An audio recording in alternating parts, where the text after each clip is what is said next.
அறத்தின் வழி நின்று நமது முன்னோர்கள் வாழ்ந்தது உண்மையானால் வழி வழியே வருகிற வீரமான தமிழ் பிள்ளைகள் நாம் வெல்லுவோம். தாய் தமிழ் உறவுகளுக்கு அடியனின் அன்பு வணக்கம்.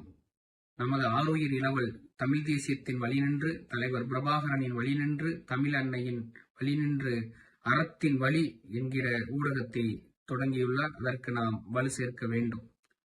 உலகில் ஏற்பட்ட பல புரட்சிகளுக்கு விதையாக அமைந்ததும் புரட்சிகளின் வெற்றிக்கு ஆதாரமாக அமைந்ததும் ஊடகப் பணிதான் என்பதை நமக்கு வரலாறு நினைவு கூறுகிறது. ஆகச்சிறந்த எடுத்துக்காட்டு தலைவர் பிரபாகரன் விடுதலை புலிகளுக்கு எப்போதும் எடுத்து எம்புகிற பெருங்கதை லெனின்கிராட் மக்களின் புரட்சி. அதற்கு ஆதாரமாக அமைந்ததே ஊடகம்தான். ஊடகம் என்பது 4ஆம் தூண் என்று சொல்வதை விடவும் இயற்றமிழுக்கு கைகால் முளைத்தால் எப்படி இருக்குமோ அதுதான் ஊடகத்தினுடைய மாண்பு.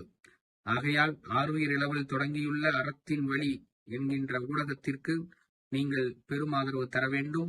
தாய் தமிழ் உறவுகள் ஒன்றிணைந்து நாம் வலு சேர்த்து மிகப்பெரிய வெற்றியை இளவலுக்கு ஈட்டித் தருவோமாக என்று தலைவர் பிரபாகரன் மீதும் தமிழன்னையின் மீதும் தமிழின் மீதும் ஆணையிட்டு திருவிண்ணப்பம் செய்கிறேன். நன்றி, வணக்கம். அறத்தின் வழி நின்று நமது முன்னோர்கள் வாழ்ந்தது உண்மையானால் வழி வழியே வருகிற வீரமான தமிழ் பிள்ளைகள் நாம் வெல்லுவோம்.